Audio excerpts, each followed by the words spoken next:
कव्वे को पान खाना बहुत पसंद था। पहले तो उसकी पान खाने की आदत से किसी को कोई दिक्कत ना थी, परंतु अब वो पान खाकर जगह जगह थूकने लगा था, जिससे जंगल के सभी पेड़ और रास्ते गंदे होने लगे थे। एक दिन चिड़िया रानी अपनी खिचड़ी बना रही थी। मेरी खिचड़ी पककर तैयार होने ही वाली है। आज मैं अपने दोस्त तोते और कबूतर को भी बुलाऊंगी और हम सब मिलकर खिचड़ी खाएंगे। चिड़िया ऐसा सोच ही रही थी कि ऊपर से कौवा गुजरता है और वो पान खाते खाते नीचे थूक करता है, जो सीधा चिड़िया की खिचड़ी की हंडिया में गिरता है। कौवा को पता ही नहीं चलता और वो गुजर जाता है। अरे ये क्या, वो दुष्ट कौवा तो मेरी खिचड़ी में पान वाला थूक गिरा गया है। उसने मेरी सारी खिचड़ी खराब कर दी। कितनी मेहनत से मैंने ये खिचड़ी बनाई थी। चिड़िया रोने लग जाती है। फिर चिड़िया तोते और कबूतर के पास जाती है। तोते भैया, अब तो हमें उस दुष्ट कौवे को पान खाकर जगह जगह थूकने से रोकना होगा।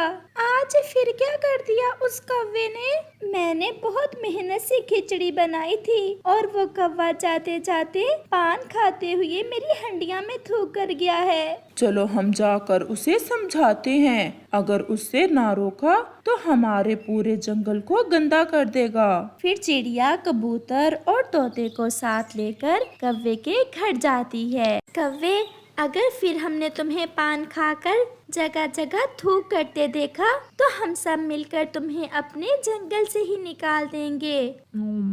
मेरे पान खाने से तुम्हारा क्या नुकसान होता है? मैं पान अपनी जेब से खाता हूँ, तुम सब थोड़ी मुझे पान लेकर देते हो। सारे पेड़ तुम्हारे थूक से गंदे हो रहे हैं। फूलों पर भी तुम्हारे पान वाले थूक के दाग हैं। और तो और तुम अपने शरीर पर भी पान वाले थूक को देख सकते हो।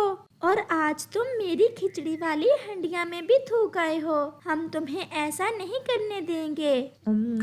जो करना है कर लो, मैं तो ऐसा ही करूँगा।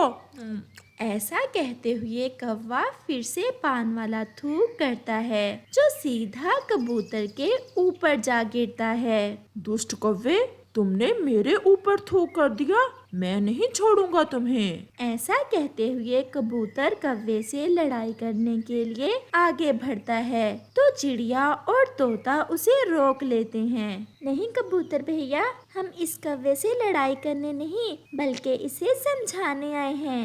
अब भी सुधर जाओ। ऐसे दूसरे पक्षियों को तंग करने से आखिर तुम्हें क्या मिलता है? ये जंगल मेरा, जहाँ मेरा जी चाहेगा मैं वहीं थूक करूँगा। अगर कोई मुझे रोक सकता है तो रोक ले। पक्षी कौवे से कमजोर थे और वो कौवे से डरते थे, इसलिए वो वहाँ से चले जाते हैं। अब तो कालू कौवा और भी बिगड़ गया था और वो हर जगह थूक करता। वो नदी के पानी में थूक करता, वो फूलों पर थूकता और तो और वो जाते जाते पक्षियों के घरों पर भी थूक देता है। और फिर एक दिन कौवा बुलबुल की दुकान पर मीठे फूलों का रस लेने गया। वो बुलबुल की दुकान के पास खड़ा था। चील भी किसी काम से बुलबुल के पास आई। वो कौवे के पीछे खड़ी अपनी बारी का इंतजार करने लगती है। बुलबुल, बुलबुल, ये लो 5 रुपए और मुझे मीठे फूलों का रस दे दो। बार बार थूकना अब कौवे की आदत बन गई थी और वो देखे बिना पीछे थूक देता है, जो सीधा चील के मुंह पर जाकर गिरता है। अरे दुष्ट कौवे, तुम्हारी इतनी हिम्मत, तुम मेरे मुंह पर थूक करो, मैं अभी तुम्हें सबक सिखाती हूँ।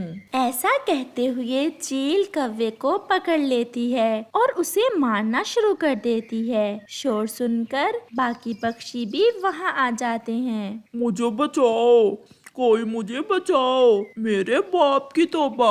अब अगर मैंने पान खाकर ऐसे थूक किया, एक बार चील से मुझे कोई बचा ले। फिर चिड़िया चील की विनती करती है और उसे कौवे को मारने से रोकती है। अगर ये सब दोस्त आज ना आते तो मैं तुम्हारी जान ही ले लेती। देखो दोस्तों, इस कौवे ने पान खाकर मेरे मुंह पर थूक कर दिया। चील दी, मुझे माफ कर दे, मुझे और ना मारना। मेरे पंख में बहुत दर्द हो रहा है और मैं कभी पान नहीं खाऊंगा। अगर कभी खाया भी तो ऐसे कभी थूक नहीं करूंगा। फिर कबूतर बोलता है, सब पक्षी कबूतर जैसे नहीं होते कौवे, कभी कभी चील भी मिल जाती है। अब पता चला तुम्हें? फिर कौवा सब पक्षियों से माफी मांगता है और फिर कभी पान ना खाने का वादा करता है। प्यारे दोस्तों, जगह जगह थूक करने से गंदगी फैलती है, जिससे कीटाणु फैलते हैं जो बहुत सी बीमारियों का कारण बनते हैं। इसलिए अपने माहौल को साफ रखें और ऐसा ना करें।